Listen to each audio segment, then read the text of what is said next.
it gives me enormous pleasure to have David Nutt here with us today.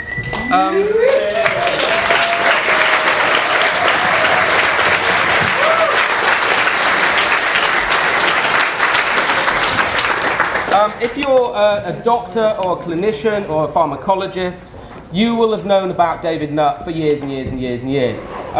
When I joined his department briefly in 2009, I just knew David Nutt, like most of us in the medical profession, as a highly respected, probably the most preeminent psychopharmacologist of the day. Deeply respected and well known throughout the medical profession. Now, however, in the last few years, some things have changed. And now, he's a household name to everybody. This, I think, is because of the incredibly brave, courageous stance that he's taken on looking at a realistic risk-benefit ratio with classified drugs. And he's put himself in the spotlight, and he's fighting a fantastic cause.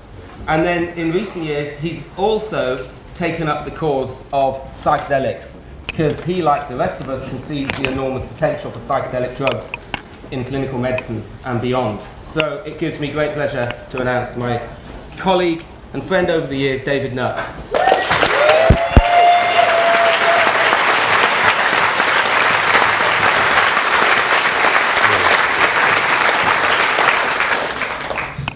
Thank you very much. It's going to be hard to get a better reception afterwards, but I'll do my best.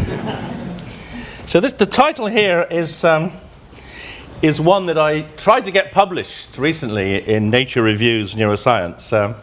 They published the paper, but they wouldn't publish the title. They thought the title was too provocative and too challenging to scientists. How many scientists do we have in the audience? I don't know if you. Obviously the referees. None of you were the referees, I guess. Anyway. So I thought it was a good title because I think it does sum up one of maybe the major problem we have in terms of fully utilizing the potential of psychedelic drugs for research and treatment, which is this presumptive prejudice that they are harmful, dangerous, and therefore deserving of the kind of controls they have.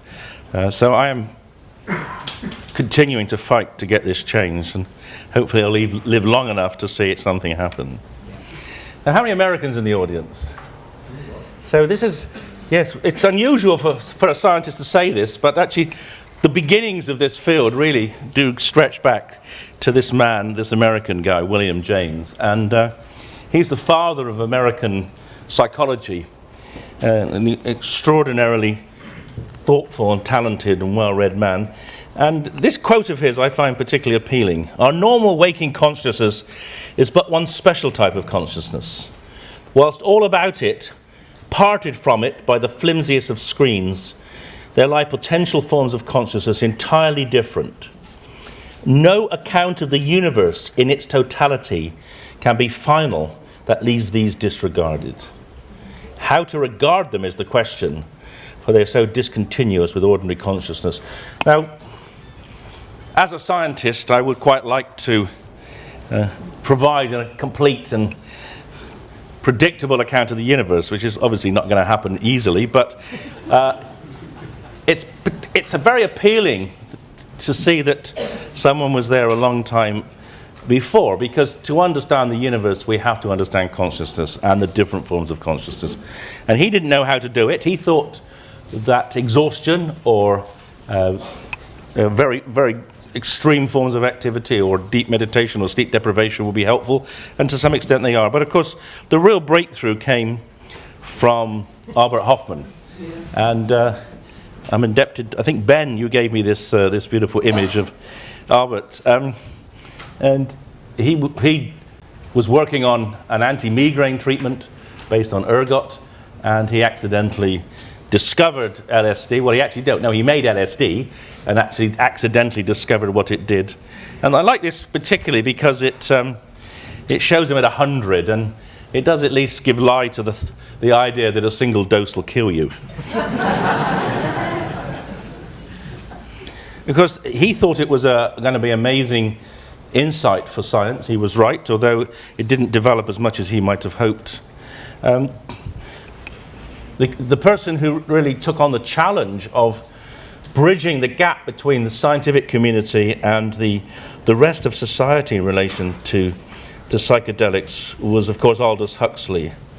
And a remarkable man. Maybe you may not know that he's actually the half-brother of the Nobel Prize-winning physiologist, Andrew Huxley. He comes from a family of extremely intelligent and well-educated Brits. And he wanted to be a doctor, but he had a damage to his corneas when he was young, which is why he had to wear those pebble glasses. And therefore he couldn't pursue a medical career. So he pursued a career between the arts and the science as I suppose someone that translated between them using the expertise in both. And I particularly like this quote here, which is in the bubble, but also I've written it out for you here. All gods are homemade, and it is we who pull their strings, and so give them the power to pull ours. Now, and I would say that particular statement applies totally to the current drug laws. They've been made by us, or by people supposedly representing us, and we need to, at the very least, make sure we regain control of the strings.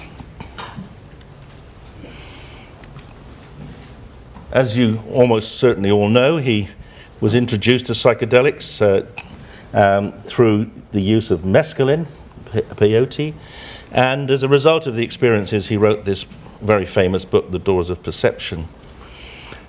And I love this quote that he made, a quote from William Blake, one of the great English mystics, painter, philosopher, poet, who said, "If the doors of perception were cleansed, everything would appear to man as it is, infinite. For man has closed himself up till he sees all things through the narrow chinks of his cavern." And that was Blake writing, I think, 1793, and enormously prescient. And what Huxley realized was that psychedelics open up the chink to make it a window or even a gateway.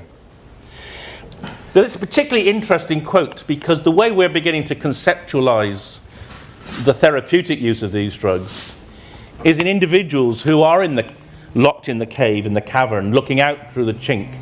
Individuals like patients with depression. But when they look through the chink in their cavern, instead of seeing the sunlight, they look into the furnaces of hell, so that even what they see out of the cavern is destructive. And when someone with PTSD looks out of the chink, what they see are their friends, their colleagues being blown up. They see a very threatening environment. So even when you are looking out of the cave, you may still not be seeing things you want to see. So opening up the possibility of a better world out there is something that psychedelics potentially can do. And one of the, this is a slide I love to use in scientific audiences, because there's, I think, quite a great deal of resistance to accepting there can be any benefits from these drugs. And I'll say what I say to you, what I say to everyone, that the two most important Nobel Prizes in medicine and physiology ever were these two. Francis Crick, decoding these peculiar X-state diffraction patterns that people couldn't make sense of, because up till that point no one had ever conceived that a biological molecule could exist as a helix, let alone as a double helix, and getting insights into the way in which you could decode those diffraction patterns through LSD. And of course Carey Mullis, the man who took the double helix and developed a technology for us to analyze it. And everything we do in life today that relates to anything organic depends on Carey Mullis's polymerase chain reaction, which he saw as a process while he was taking LSD, and he proudly champions that experience. So the way you know that when you're eating a burger, it's got horse meat in it rather than, or cow, it's because of the PCR. That is a fact. Almost every aspect of biological life is now subjected to PCR. So these were two, as I say, the most important Nobel Prizes in medicine, discovered by people who'd used LSD before it was banned. It was legal. What they did was legal, and I often wonder whether the banning of LSD has had a relatively damp, cold hand on terms of scientific discovery. And I'd like to tease my physics colleagues by saying, the Higgs boson would have been turned up a lot sooner if some of the physicists had. Of course, one of the reasons why they may have made these discoveries could be explained by this wonderful quote by Albert Einstein: "No problem can be solved from the same level of consciousness that created it." And that is why changing consciousness with drugs like psychedelics may well be powerful ways of getting insights into science and medicine. Now, as Albert Hofmann predicted when he discovered the effects of LSD, it could profoundly change medicine. And it started to do that. In the 1950s, up to the banning of LSD in the early 60s, there were about 1,000 clinical papers, 40,000 patients had undergone LSD therapy, there were 40 books, 6 international conferences, and in this summation of these data by Masters and Houston, they pointed out the results were overwhelmingly positive, describing safe and effective treatments. And here's an example. This is an example that was published quite recently, so a very long time after the work was done.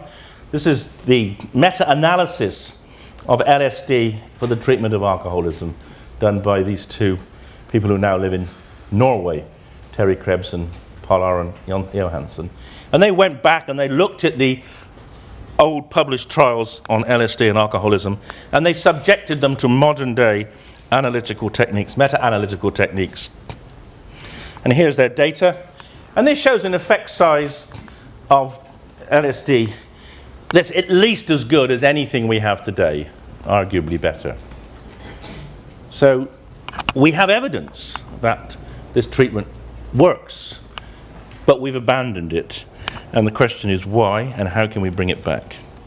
And of course it was banned largely because of the Vietnam War, because young Americans were appalled by the prospect of having to go and shoot people for no good reason, and they preferred to go to San Francisco than to Saigon.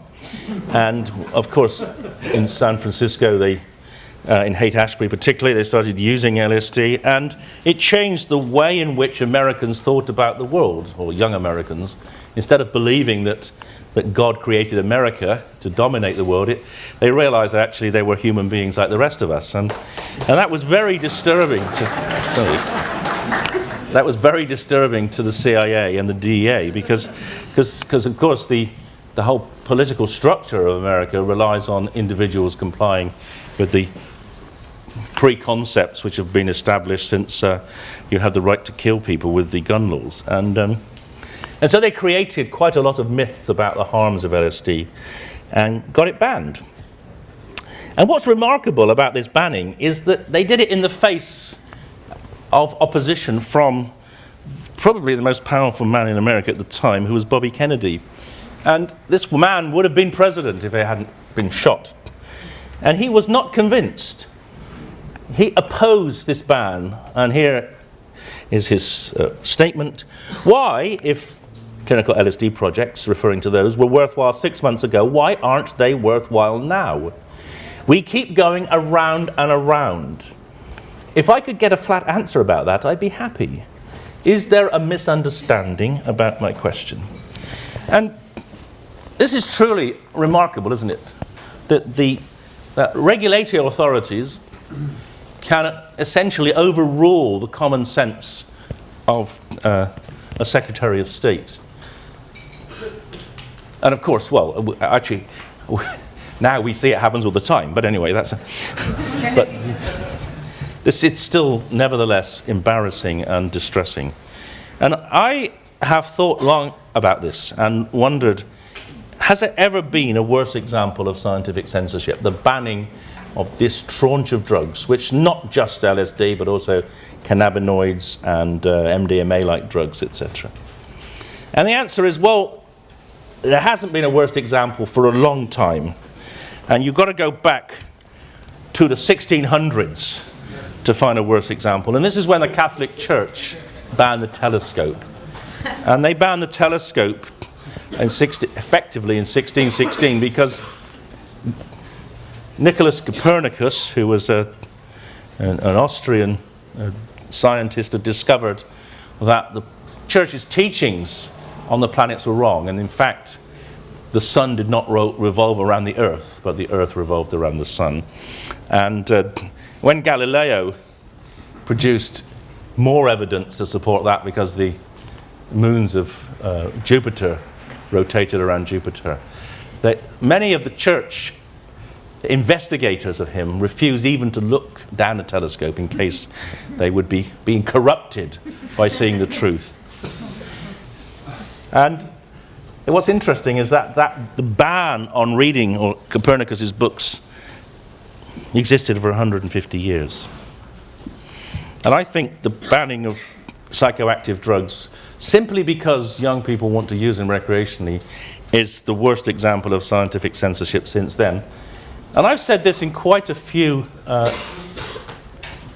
meetings now to a lot of people, and no one has ever said I'm wrong. So if I am wrong, I'd like to know, but I've not yet met a challenge to that statement. So the ban has been actually profound.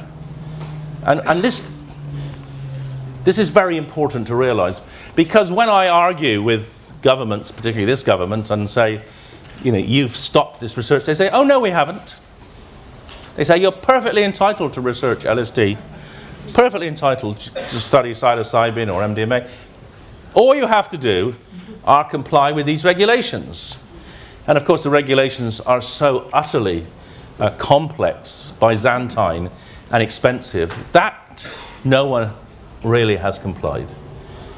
And I think that is an insult to the society that scientists haven't had the courage or the energy to overcome this burden. And I'm pleased to say that we in our group have deliberately tried to do that in order to at least bring the UK into the sort of modern age in relation to psychedelic research. If you want to read more about how these laws have seriously impeded research, then there's the article. Came out last month in Nature Reviews Neuroscience. And it was co-authored by Les King, who was the man who wrote most of the UK drug laws and knows how absurd they are. And Dave Nichols, who may even be in the audience. He's supposed to be at the meeting, is he here? He's Skyping later. Oh, he's Skyping in. Oh, okay. So David represented the US side of the story. So if you want to read about it, I've sent this, by the way, to 5 government ministers, and I've asked them to do something about it, and we'll see what happens. I want to say a little bit about the work that preceded ours, the work of Griffiths. Is he here? No. In Baltimore, using psilocybin to help people, or to explore the effects of psilocybin and look at the nature of change in well-being as a result of this administration. And obviously, Charlie Grove, and he's here, yes? He's Skyping on Sunday. Oh, right, they're all going to Skype in, okay. Well, we're saving money and saving the planet from all the carbon dioxide, that's good. So, give credit to them for having pioneered the studies in the US. And this is a particularly interesting study, the Moreno study, which showed efficacy for psilocybin in the treatment of OCD, and which never progressed simply because the cost of getting the drug was so enormous because of the cost of complying with the law that they couldn't get funding. And we're discovering that is the same for us, that these laws and regulations may increase the cost of drug and drug production, drug aliquoting for drug administration by up to tenfold over what you might imagine it should cost. So the experiments I'm going to briefly touch on now were done in collaboration with the Beckley Foundation, the leaders of which are in the front row. Do you want to wave your hand, Amanda? Just.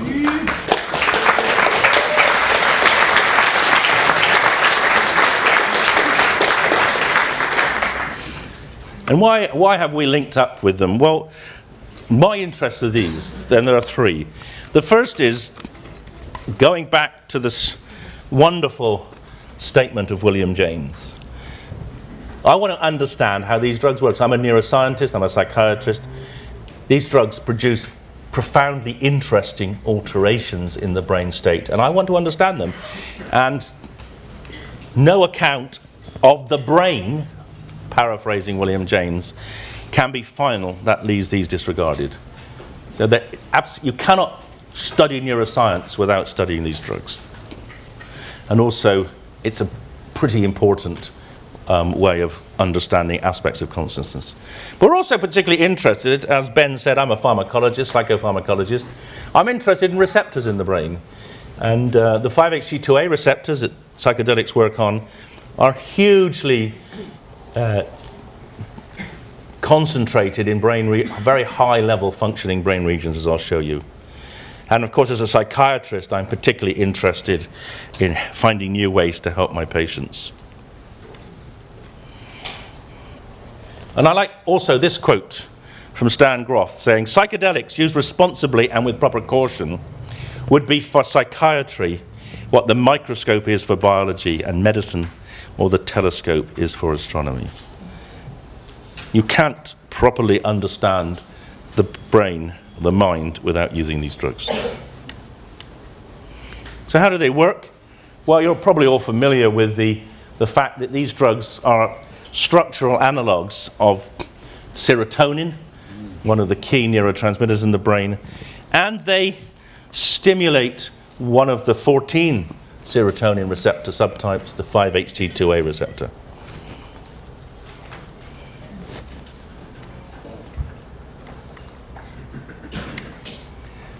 And these receptors are distributed largely in cortical regions, so that's a brain on the left, the human brain on the left, and the hotter it looks, the more receptors there are. And you see the receptors are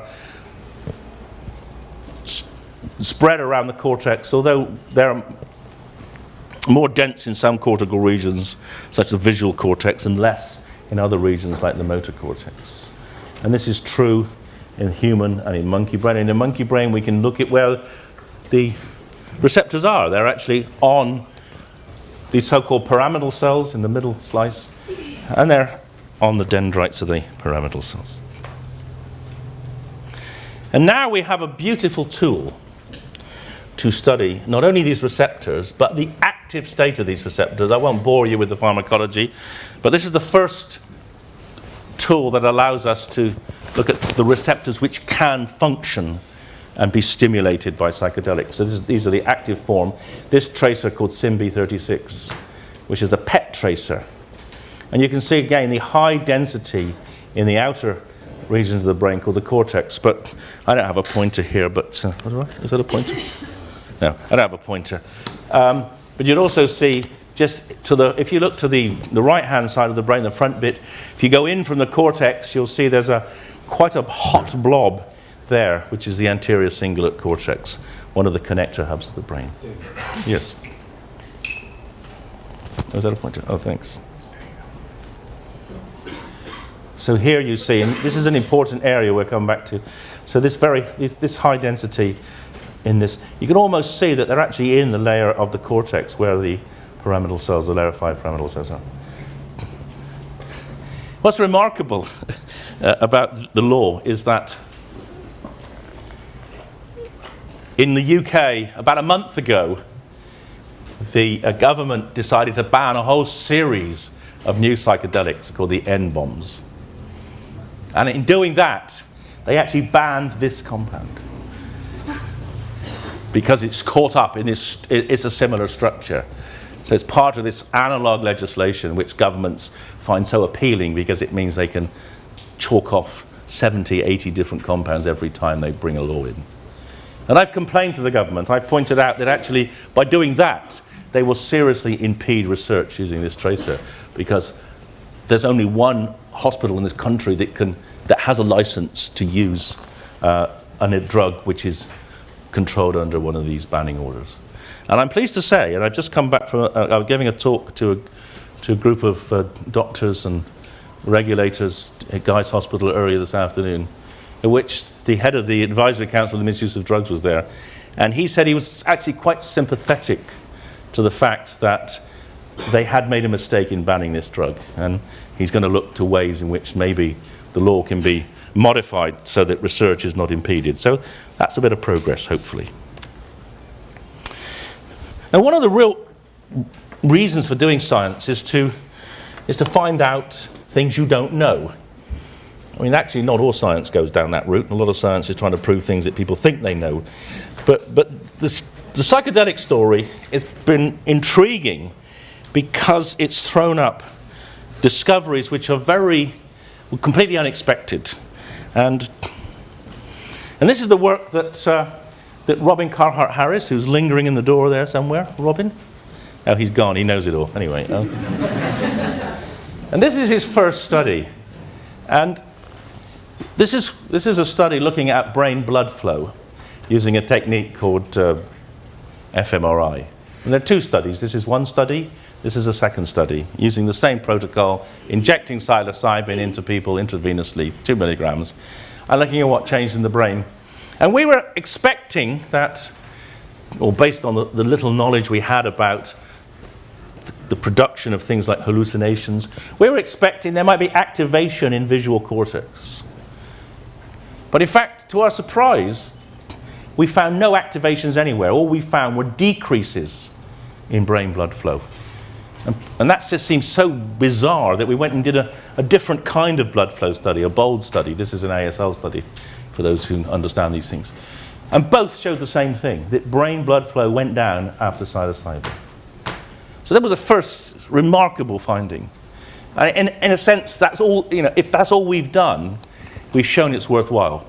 Because we've turned the whole understanding of what psychedelics do on our head. They don't produce things in the brain, they switch off the brain, and they allow the brain then to produce its own content. And here you see in this area, this is the wrong image, but this is thalamus. I should say thalamus. The reduction in activity in the thalamus was predicted. The greater the reduction in brain blood flow, the greater the intensity of the effects. And that was true in 3 brain regions: the thalamus, the anterior cingulate cortex, and the posterior cingulate cortex. So the more the brain is switched off, the more the psychedelic effects. And it turned out that the main site of action of psilocybin was in these 2 regions here, the anterior and posterior cingulate cortices. And these are the connector hubs. These are the hubs which integrate activity across all the brain. This integrates frontal activity, particularly dealing with emotions and planning, and the posterior cingulate integrates hearing, vision, etc., and so allows you to sort of walk and think and talk properly.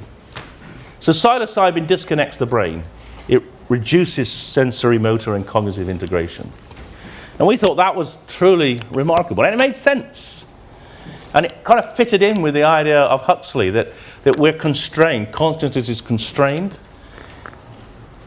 and if it's constrained by the way in which these 2 brain regions allow integration, and if you switch them off, then the brain does its own thing. You see other aspects of brain functioning. You might even get closer to normal brain functioning. And we thought that was remarkable, but referees said, well, that's just due to changes in blood flow. And you kind of think, well, that's how the brain works. Blood provides energy to the brain. But people, and this is where this concept of presumptive prejudice came in. It is remarkable how people will find any excuse not to believe just because you're working with drugs that they would prefer you're not working with. So then we went on to do a study using a technique called magnetoencephalography, or MEG. And MEG just measures electrical activity in brain cells, which it measures through changes in magnetic field. It's got very good temporal resolution, very good spatial resolution, much better than MRI. And we found the same thing. We found that psilocybin reduced activity power, particularly in this posterior cingulate region.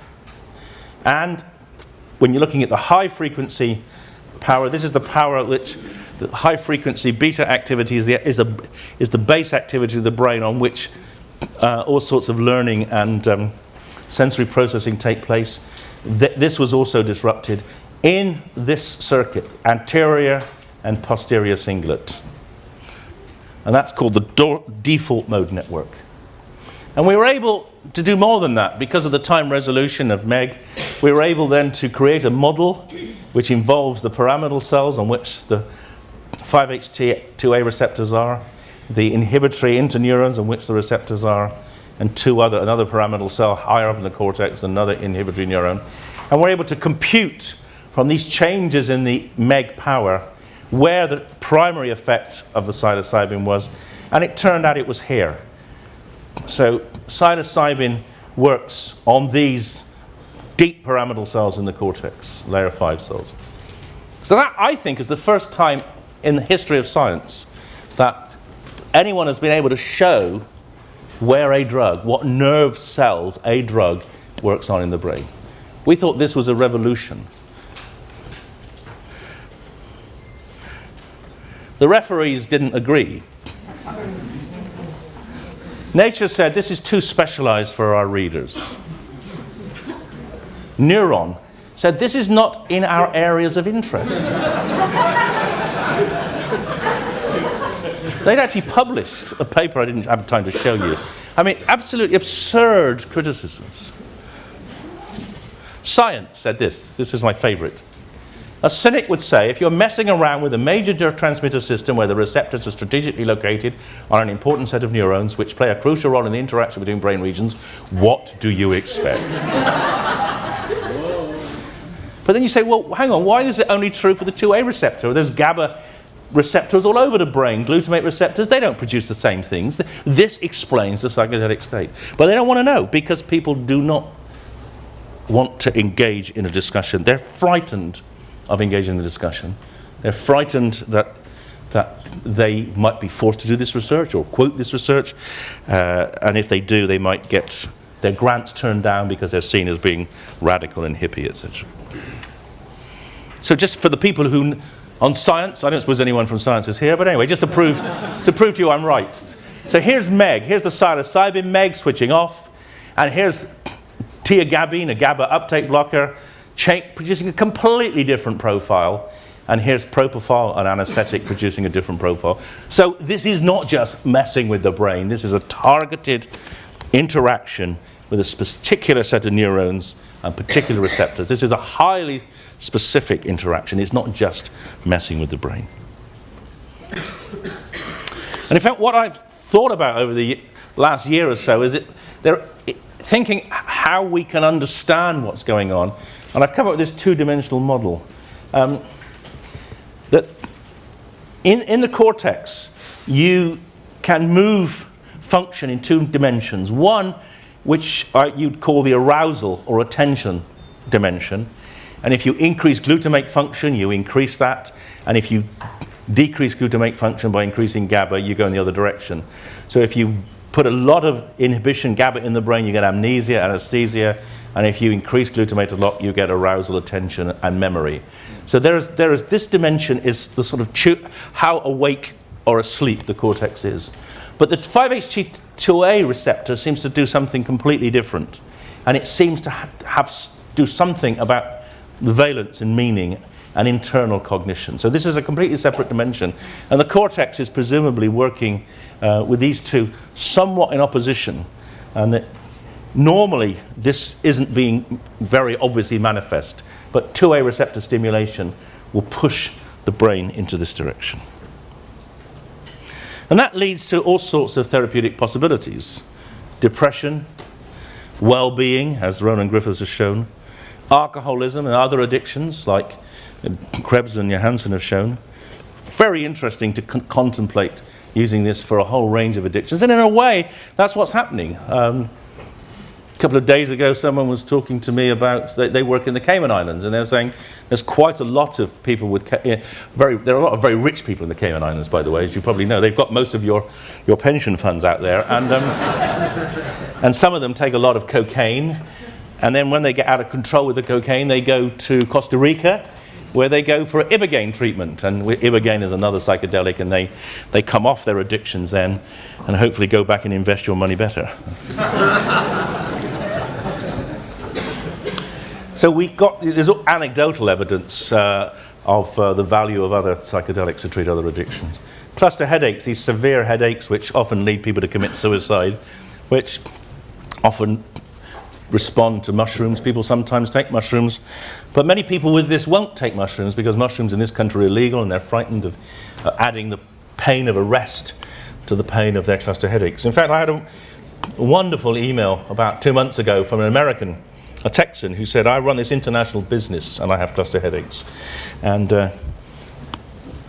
I was so scared of getting arrested in Texas for possessing mushrooms that I moved to Mexico. And he lives in Mexico. He sent me this beautiful picture of his house in Mexico where he lives on the lake. And of course in Mexico they have a view that if it's a natural product, it cannot be illegal. Which kind of makes sense, doesn't it? You know. Anyway, he's happy and his headaches are under control. And also there's another aspect of this I don't want to dwell on, but the state of disruption that is produced by psychedelics has some similarities with the psychotic state, and it may be we can use that to help discover new ways of treating psychosis. I've talked about this. I just want to emphasize, when we approached the cluster headache charity to say, would you support a pilot study of using psilocybin to treat cluster headaches, they said, we could not do that because it's an illegal drug. And this is the absurdity. Even though there are lots of illegal drugs which are medicines, like benzodiazepines, like ketamine, like heroin, like amphetamines. In the public mind, illegality means you cannot and mustn't work with it. And that's why it's really important to change. And this is a very interesting anomaly. There is a non-psychedelic version of LSD called 2-bromo-LSD, which works in cluster headaches. But no one will study it because they think it's illegal. So we're going to test that. We're going to get some and see if we get arrested.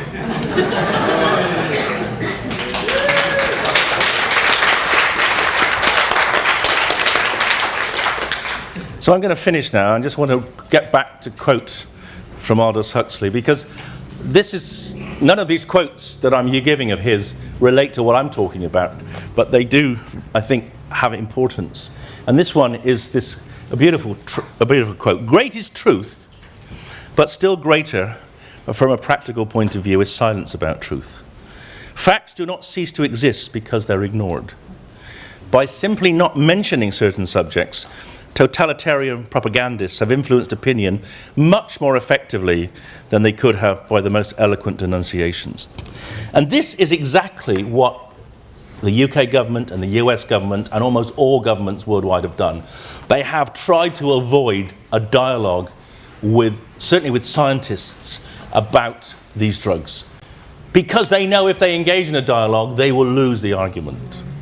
So they've tried to avoid it. And I hope to continue challenging that silence, and I hope you'll all join me in doing that, because without that, we won't have our neuroscientific enlightenment. Thank you.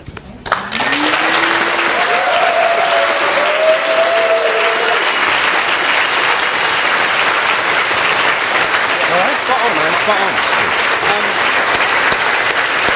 15 minutes of questions? Whatever.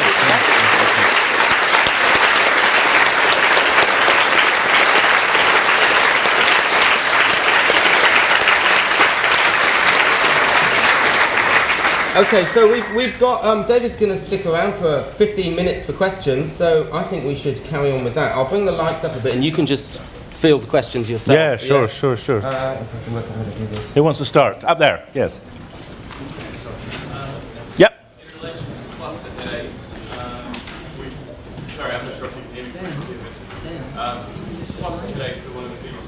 summarize that. A lot of people have been suffering from. Yeah. Cluster headaches, yep. Yes, and it's described as probably one of the most painful experiences that any human being can actually go through. And that fact, just to elaborate on that, I mean, it's much more common in men, but women do get cluster headaches, and they will commonly say it's more painful than childbirth. Yeah, but my question based on this is, does the UK government, especially now that we've got the United States government aware of this, does the UK government and the Australian governments understand the implications and the power of what this is able to do? And are you meeting any opposition from pharmaceutical companies? Because with it, if I may, with one experience of a magic mushroom or a psilocybin, that's the proper term for it, can actually eradicate a cluster headache for over 3 to 6 months. Yeah, absolutely. That would mean that the pharmaceutical industry would be... Now, the pharma industry are not, I mean, I don't think that's why they're not interested, to be honest. I don't think, because in fact, companies can sell treatments which are single or, Depo-Provera, last for 2 years. No, that isn't the problem. Drug companies don't work in this field because the drugs are illegal. The extra costs we incur are incurred by them. So effectively, you cannot make money in this field because production of drugs, holding drugs, transfer of drugs is just too expensive.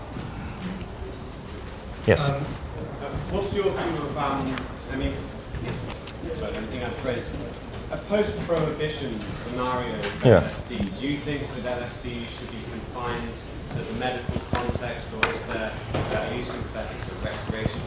Yeah, I mean, I've written about this in my book. I mean, I certainly don't want a free market in any drug. I think free markets actually lead to exploitation.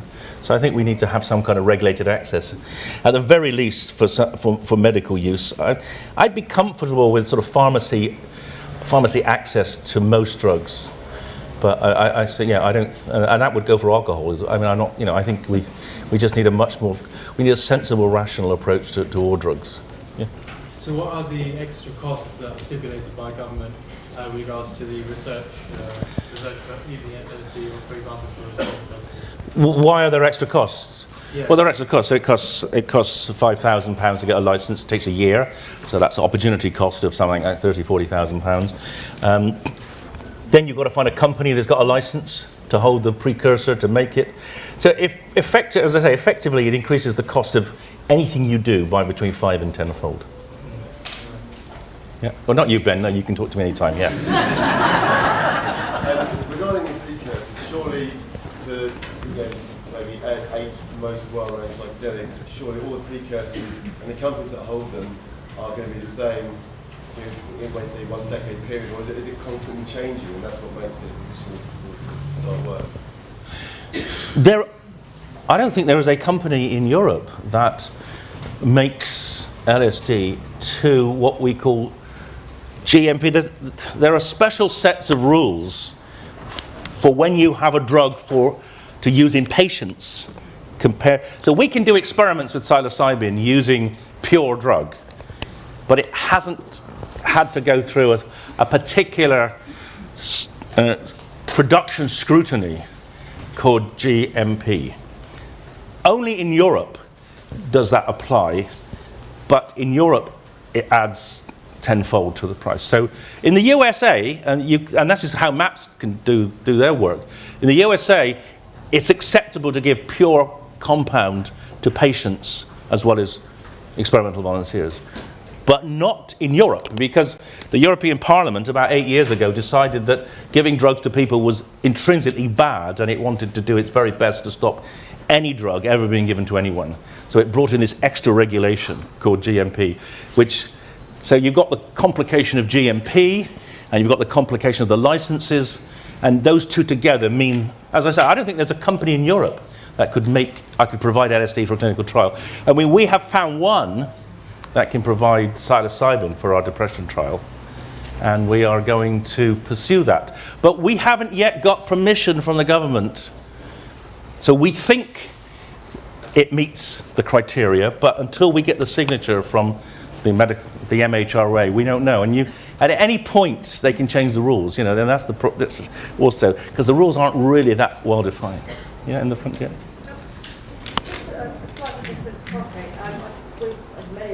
saw the Channel 4 program this year. Oh, yeah. With regards to treating sufferers of post-traumatic stress disorder. Yes. And obviously you're using psilocybin to treat various other conditions as well. Do you have any knowledge of the correlation between post-traumatic stress disorder and chronic fatigue syndrome? And could it possibly be treated in the same way, bearing in mind the triggers for CFS? Well, they're both stress-related disorders, aren't they? Yeah. That's a very interesting thought. I haven't ever had that thought before. I have worked with chronic fatigue patients, and I'm actually doing a trial in chronic fatigue at present using a very powerful sleep-promoting agent to try to see if we give them an enormous amount of high-quality sleep that they'll be better. Haven't thought about that. Let's do the depression trial first, and then we come back to that. Yeah. Can I get some? You can talk to me afterwards. Yeah, go on. Hi, Dave. I've got a question about blood brain flow. Yes. It's fascinating to me. And that's the idea of doing some complex task or a creative task. Yeah. But in this state. Yeah. I'm just putting forward the thought that the brain might shunt to those areas. Yeah. So that's true. Yeah. So what you're looking at there is a basal state, and then in some of the studies we did other tasks. We did a memory task, and that was true. And is Robin still here? Is he gone? So in the memory task, there was we asking people to re-engage with positive memories, and during that phase of the task, there was an increased blood flow in the hippocampus. In relation to that, do you have plans to use those dual MRI scans where someone can interact with someone else in the same state and you can monitor? Yeah, well, that would be, yeah. You know, That means two people have got to get licenses. Or we got to have. Yeah. It would actually be a really interesting experiment, and I agree. It's not kind of where we're going at present, but it would be worth doing. Yeah, on the end there. It was amazing that the journal of science and so on wouldn't publish your articles. Why is that, do you think, and what do you think it might take in the medium term to change and get more stuff published? Well, that was what was great. The Nature Neuroscience Reviews published that paper. I mean, that was because one of the editors heard me give a talk about how the drug laws were impairing research and said, write about it. So maybe that's what I want to. Maybe it will change now. Maybe when people realise that sensible people can have a sensible conversation about these drugs. Maybe the scientific community would change. But you see, a lot of scientists, I mean, are very, very scared. I mean, they're quite conservative, quite conventional, quite establishment. And the further up the scientific chain you go. So what is quite amusing is I've written to all the senior organisations in Britain, the Royal Society, the Academy of Medical Sciences, the Royal College of Physicians, the Royal College of Psychiatrists. I sent them the Nature Reviews paper and said, will you please join me in a campaign to change the law? And the Royal College of Psychiatrists did say they were sympathetic. The physicians never replied. The Academy of Medical Sciences said they would take it up with the government, and the Royal Society never replied. But these organisations are actually branches of government. They're paid by government. And so they're actually quite scared in taking on government in case they lose their grants. And in fact, there was another American we offered to write or to be a co-author on the paper. And they said, this is a great piece of work, Dave, but it's too risky for my career.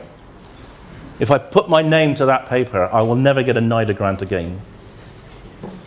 So there is serious prejudice at the level of funding, and a serious concern that people will be penalised for And the reason I can do it is because I'm so old, it doesn't matter anymore, Let's go to the back. It's interesting you mentioned at the start Aldous Huxley. Yes. If you're looking for a reason, perhaps, why those people, the scientists at the top of the chain, are trying to prevent this research from extending out. Thomas Huxley was known as Darwin's Rottweiler. Yeah. He was the one who won the intellectual cause of seeing science Yeah. purely as a materialistic pursuit. Yeah. Now, while it's obviously very important what the work you're doing, perhaps it's not just politics, but also the top rung of the establishment in science who are terrified of the implications of psychedelic research in terms of how we view consciousness and our material existence. Do you not feel that has some influence as well on politicians, the top rung of science? No, absolutely. I have no, and that's where we have to win the argument, because But I tell you, and I've been battling with the top row of science for quite a long time, ever since my sacking.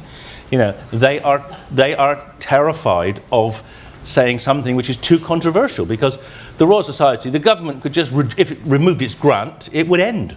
They're basically civil servants, and they're not really scientists anymore. But do you see the possibility of... Absolutely. I would like to, that's right, I'd like to engage with it. And it may be we need more than just me. So how many, any FRSs in the room? Okay, no, well that's not... But that we need scientists to make the scientific establishment think about this and at least talk about it. So why don't you all write to your MP and say, would you do something about the drug laws, please? Yes, down the front here. Given the last couple of years, there's been a sort of major rush in terms of medical marijuana in the States. Yeah. And governments have found out that they can balance their budgets now better by taxing it. Yeah. Do you foresee an eventuality wherein this occurs for more complex substances? Well, it's going to happen in New Zealand. New Zealand have brought in a law which essentially says if the drug is relatively harmless, then it can be sold. What we don't yet know is which drugs are going to be sold. So we're going to wait and see. But in theory, of course, I think eventually it will happen. Absolutely. There is nothing special about cannabis. I mean, cannabis is particularly safe, I agree. But I think the principle having been established, I don't see any reason why other drugs shouldn't be made available medicinally in the States. Hopefully they will. Yes. Since you gave me that, you can have that back, and you can now ask a question. So beyond the advancement of science by the scientists, and beyond writing your members of Parliament or Congress, what role or responsibility do you think that this community has, this transatlantic psychedelic community, in actually changing the drug laws and ending the drug war? Well, I think what we've got to do is you've got to be continually rational, continually logical, continually challenging to any misinformation that gets in the way of the change. But also, I think it's more than that. I think you've actually got to promote the change. You've got to explain to people what they are missing, what the world is missing, by having spent 50 years in this sort of locked in to this mindset where these drugs are actually of no value when they're enormous value. Tell people what they've, I think that's why I've tried to do this. I hope the scientific community will understand, actually, they've missed a lot too, as well as the wider community. Yeah.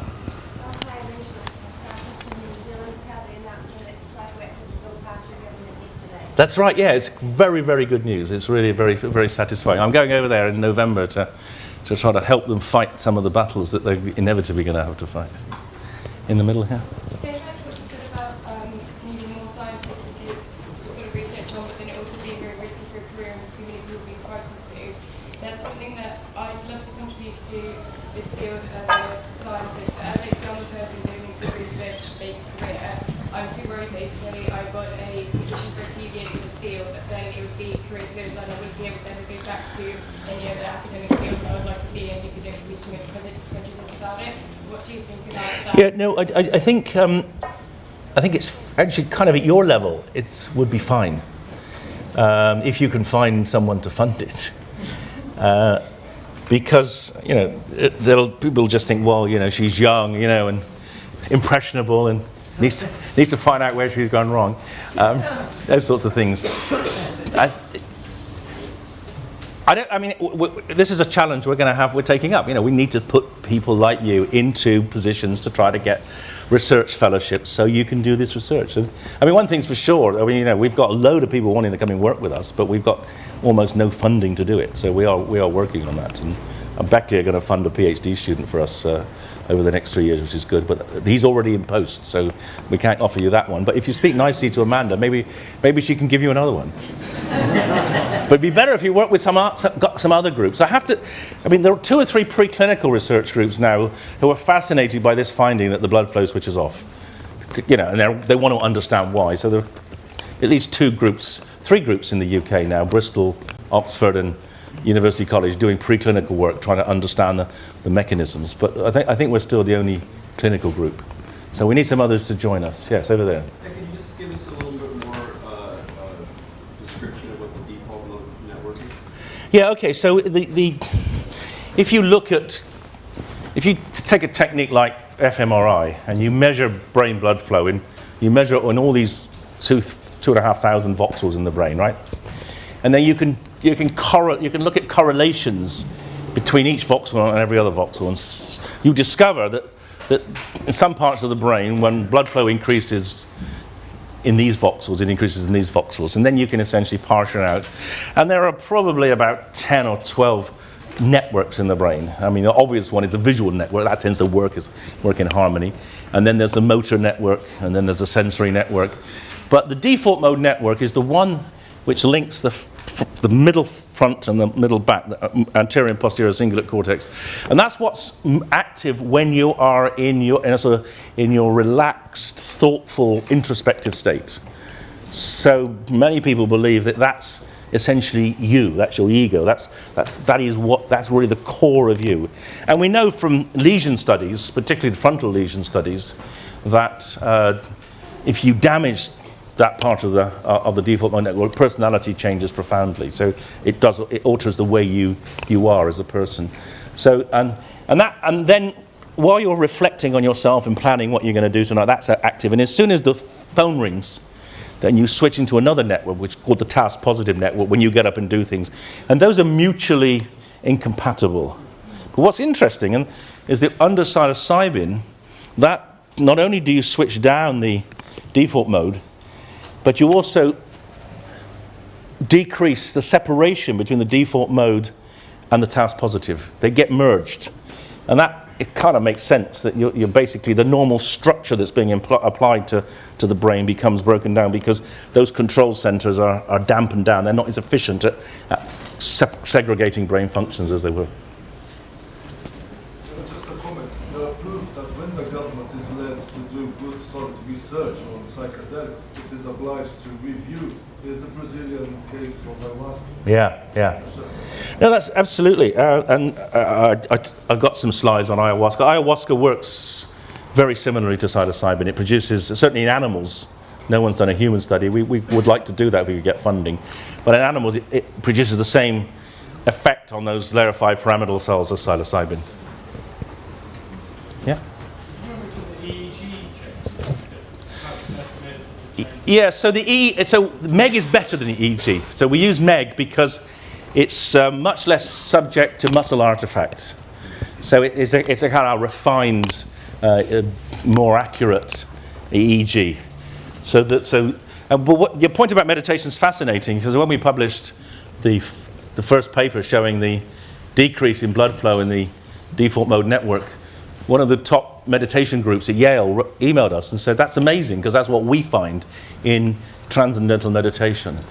So in fact, there's a remarkable convergence. The states are similar, and the brain changes are very similar. In the back there. I just want to talk about Franz team in Zurich and the way they found different results in terms of activation of the brain. Yeah. Yeah, okay, so Franz did the first, he's done a number of psilocybin studies. But his first study was a deoxyglucose PET study. But what he did, he used the drug orally. So we use it intravenously. So we can see this dramatic transition between normal brain state and psychedelic state, which happens in the space of 2 minutes. That gives you enormous power to see differences. If you take a drug orally, we know that from we've done loads of EEG studies over the years. It's harder to separate something out when it builds up slowly, because you're not just seeing the drug effect, you're also seeing, inevitably, the brain's compensation to the drug effect. Now, what Franz found was some sort of limbic activation, increased metabolic activity in the limbic system, subcortical systems following psilocybin, and it sort of grew over a period of time. I mean, both may be true. We've never done oral, and we've never looked at 3 hours. It may be after these changes, some other alterations occur that fit with what he's found. So I just think there's different ways of looking at it.